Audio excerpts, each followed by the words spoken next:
आवाज़ लगाकर अपना सामान बेच रहे हैं, लेकिन बीच बीच में उन सब पर व्यंग्य करते हैं जो निकम्मी शासन व्यवस्था के अंग। नाटक में दिखाया गया है कि जो नगर दूर से सुंदर दिखता है वह सुंदर भी दिखता है, वह सुंदर भी दिखते हैं, और जिस नगर के लोग ऊपर ऊपर से मालदार लगते हैं वे भीतर भीतर से निर्धन हो रहे हैं। यह सबकी जिम्मेदार गुलाम बना लेने वाली व्यवस्था है। आग लेखक के अनुसार जब भारत अंग्रेजों का गुलाम था तब ऐसी ही अव्यवस्था थी। इस व्यवस्था में सब चीज़ें टके से मिलती हैं। यह अंधेर नगरी है। अंधेर, उसमें कोई कानून व्यवस्था नहीं। उसका राजा चौपट है, अर्थात संवेदनहीन, कुछ भी न समझने बूझने वाला है।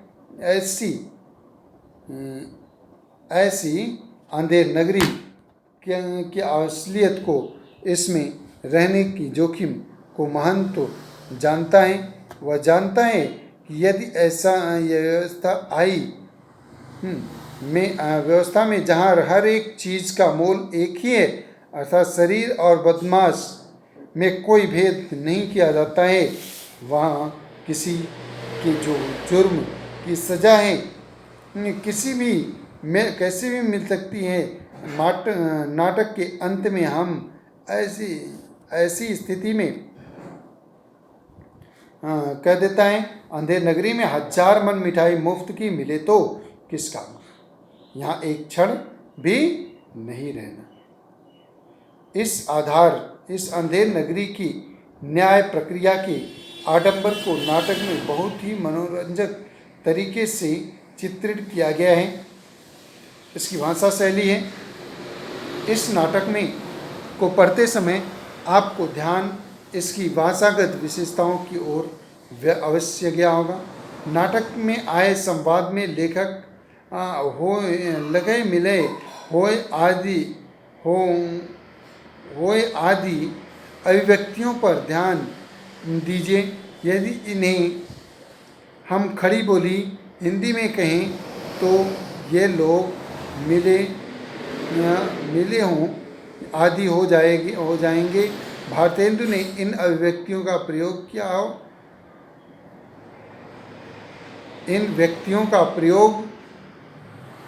किया हो इसलिए कि भारतेंदु के समय तक साहित्य की परिभाषा ब्रजभाषा थी। अंधेर नगरी की भाषा पर ब्रजभाषा का असर था।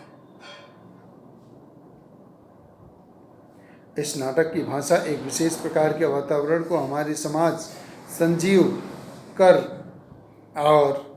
देती है। महंत और उसके शिष्यों के बीच बातचीत बाजार के दृश्य में अपना अपना सामान बेचने वाले दुकानदारों को द्वारा सामने बेचने की तरीके और दरबार के दृश्यों पर ध्यान देने योग्य है कि ऐसा लगेगा जैसे हम स्वयं उस वातावरण में उपस्थित होकर उसे साक्षात देख रहे हैं। इस नाटक में यह कार्य भाषा के माध्यम से किया गया है। क्या आप जानते हैं कि भाषा के माध्यम से वातावरण का निर्माण कैसे होता है? आइए अंधेर नगरी की भाषा के कुछ नमूनों से इस बात को समझने का प्रयास करते हैं। सबसे पहले महंत और उसके चेलों के नाम और उनकी भाषा पर ध्यान दीजिए। महंत के चेलों के नाम हैं नारायण दास और गोवर्धन दास। इन नामों को सुनते ही आपके सामने साधुओं के शिष्यों की तस्वीर उभर कर आती है। इसके साथ ही बच्चा, भिक्षा, उच्छा, ठाकुर जी, लोग, शिष्यों की तस्वीर उभर आती है। और ऐसे में गुरु जी महाराज आनंद होए, सीधा सामग्री श्री शालिग्राम जी का बालयोग जैसी शब्दावली, स्वधु, संतों और महंतों की शब्दावली है। इस लेखक जनता है और जिसका प्रयोग करता है वह साधु संत बात बात में राजनीति परक दोहों का भी प्रयोग करते हैं। अर्थात महंत के संवादों में ये दोहे आते हैं, जैसे लोभ पाप का मूल है, लोभ मिटाओ। लोभ जो होती है, लालच जो होती है, वो पाप करने का मूल्य है, पाप कराती है। क्या? लोभ। अगर आदमी के अंदर से या किसी भी जीव के अंदर से अगर लोभ निकल जाए तो वह क्या हो जाए? सम्मान जनित हो जाएगा, सम्मान की योग्य माना जाएगा और जिधर भी जाएगा उसे सम्मान ही मिलेगा। और लोभ कभी नहीं कीजिए, ये मैं नरक निदान। कहते हैं कि लोभ कभी नहीं कीजिए, लोभ कभी मत कीजिए, क्योंकि ऊपर बता दिया गया लोभ जो है पाप का मूल है और यह हमारे मान मर्यादा दोनों को मिटा देता है। इसलिए लोभ कभी न कीजिए, ये या में रहक निदान, यह निदान है, अस्थायी है। इसलिए हमें मिलकर रहना चाहिए। घासीराम आदि दुकानदारों के संवादों में बाबू हाकिम, महाराज, लाल एडिएटर साहब, पुलिस आदि की करतूतों पर व्यंग्य करके तत्कालीन वातावरण की ओर संकेत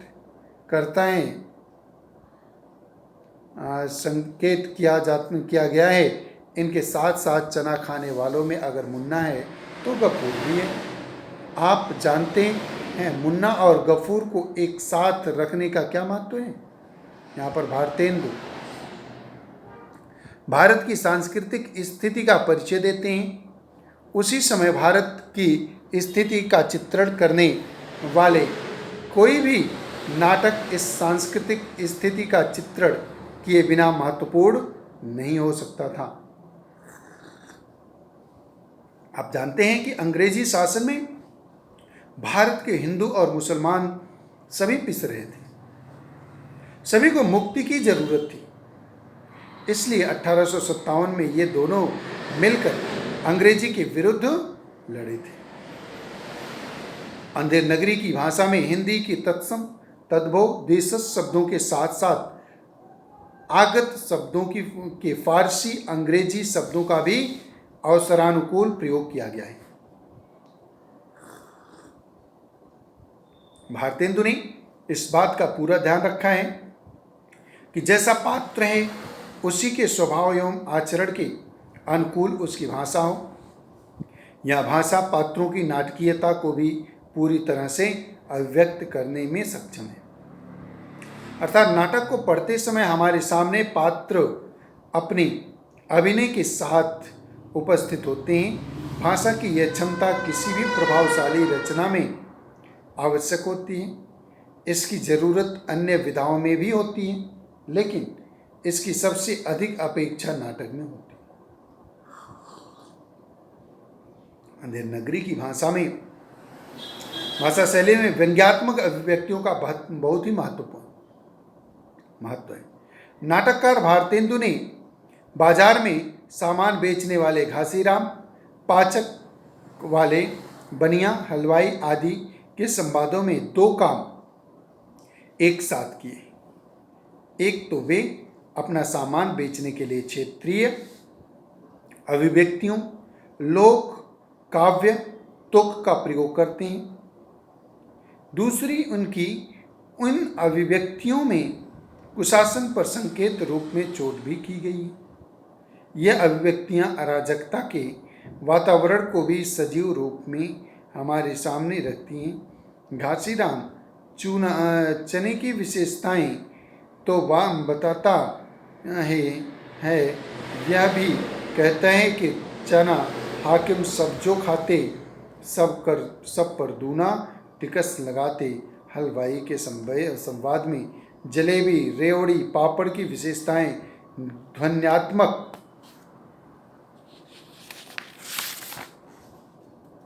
और रूप में प्रकट हुई हैं, जैसे जलेबियां गर्मा गर्म, घी में गरम, रेवड़ी कड़ाका, पापड़ पड़ाका।